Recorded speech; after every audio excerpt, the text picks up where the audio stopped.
হাতের উপরে 11 বার সূরা ফাতিহা পড়লে কি হয়, কি লাভ হয়?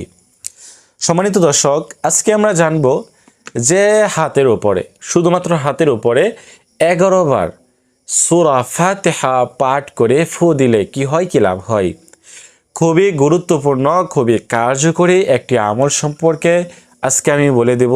আপনারা শুধুমাত্র এই ভিডিওটি ধৈর্য সহকারে ভিডিওটি দেখার চেষ্টা করবেন, না হয় আপনারা বুঝবেন না, আমলটি করতে পারবেন না। এই আমলটি আপনি কার জন্য করবেন, কেন করবেন?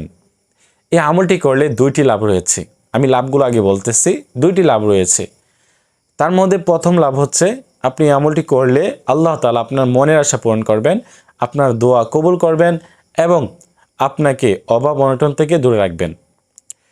তো তারপরে দ্বিতীয় লাভ হচ্ছে, আপনি আমলটির মাধ্যমে যে কাউকে বশ করতে পারবেন, বাধ্য করতে পারবেন এবং আপনার প্রতি আকৃষ্ট করতে পারবেন এবং সেই ব্যক্তি আপনাকে ভালোবাসবে, আপনার কাছে ফিরে আসতে বাধ্য হবে। তো এই যে দুইটি লাভ, একটি হচ্ছে আপনি নিজের জন্য আমল করলেন, আরেকটি হচ্ছে অপর জন্য করলেন। ঠিক আছে? তো এই জন্য আপনি যেভাবে ইচ্ছা সেভাবে করতে পারেন, তবে নিয়তটা সহিষ্ণু করে নেবেন।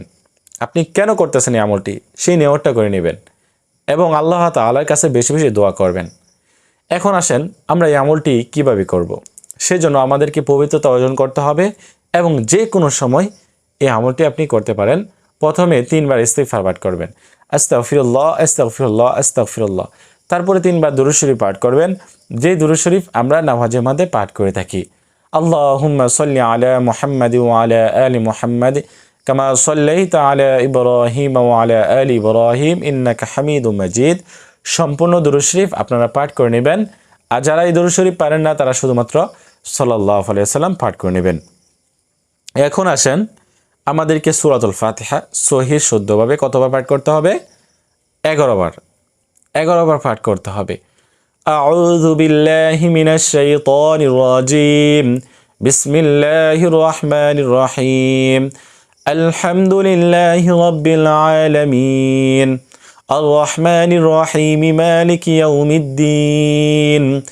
إياك نعبد وإياك نستعين اهدنا الصراط المستقيم صراط الذين أنعمت عليهم غير المغضوب عليهم ولا الضالين।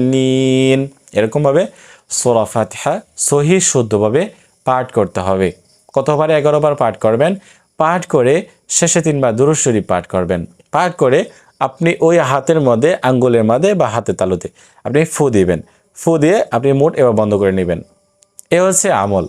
এই আমলটি করলে যে দুইটি লাভ হবে আমি আপনাদেরকে বলে দিয়েছি।